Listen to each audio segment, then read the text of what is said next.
¿Se ha preguntado usted lo que significa realmente vivir?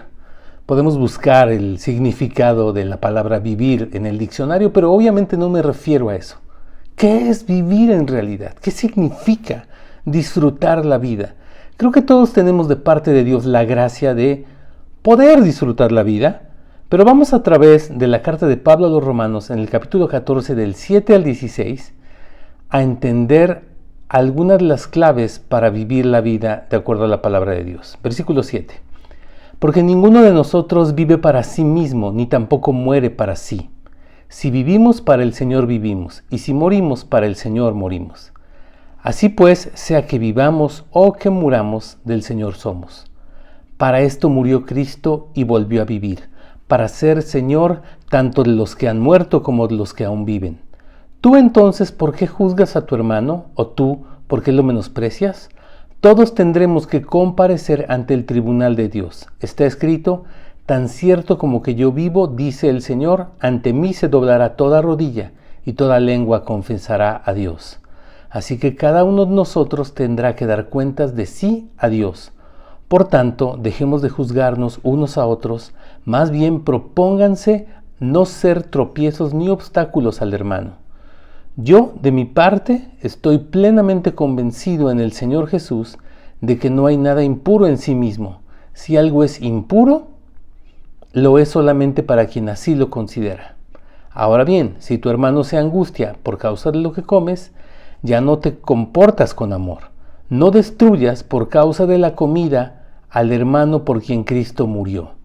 En una palabra, no den lugar a que se hable mal del bien que ustedes practican.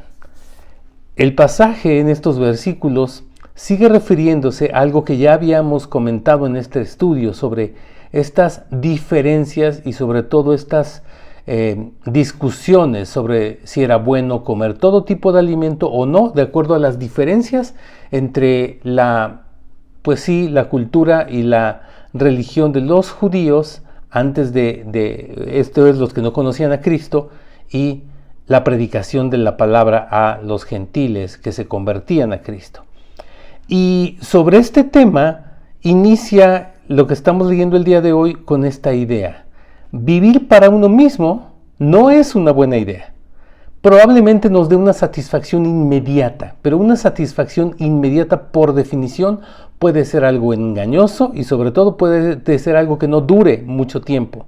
Una vida que no se dedica a Dios es una vida que se aparta de su origen, se aparta de su propósito, por lo tanto no hay manera de que sea plena. Piense en eso. ¿Vivimos para Dios o si no, realmente no estamos viviendo? Más adelante, a partir del versículo 10, hay que conectarlo con los primeros versículos que leímos el día de hoy, porque esta idea de no vivir para uno mismo es súper importante porque finalmente todos vamos a dar cuentas de nuestra propia vida, no de la vida de los demás.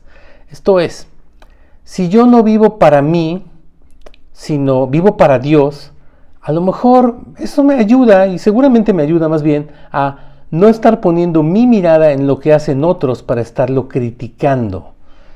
Claro, esto no es fácil, esto conlleva una disciplina, pero vale la pena meterse en esa disciplina. Si yo vivo para Dios, no estaré viviendo para juzgar a otros.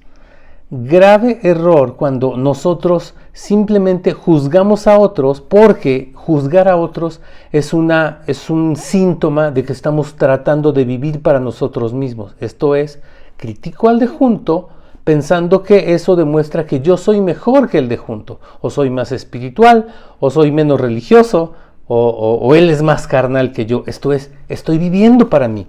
No vivamos para juzgar a otros, vivamos para Dios. En el versículo 13 habla de lo importante de tomar en cuenta todo esto, porque juzgar a otros equivale a poner obstáculos o poner tropiezo al prójimo. No es nuestro trabajo, ¿sí? No es nuestro trabajo. No estamos llamados a eso. Nosotros no hemos de poner tropiezo a quienes van corriendo junto con nosotros la carrera de la fe. La carrera de la fe no se trata de llegar primero, se trata de llegar. Y se trata de correr limpiamente, de acuerdo a la palabra de Dios. Y en los últimos versículos del 14 al 16, bueno, tomemos en cuenta esto.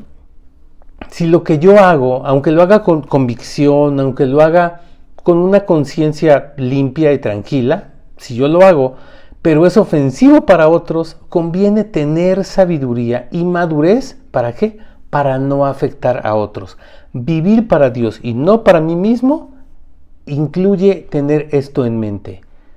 Voy a evitar el hacer cosas que a otros les ofendan, que a otros les lastimen. Eso demuestra madurez.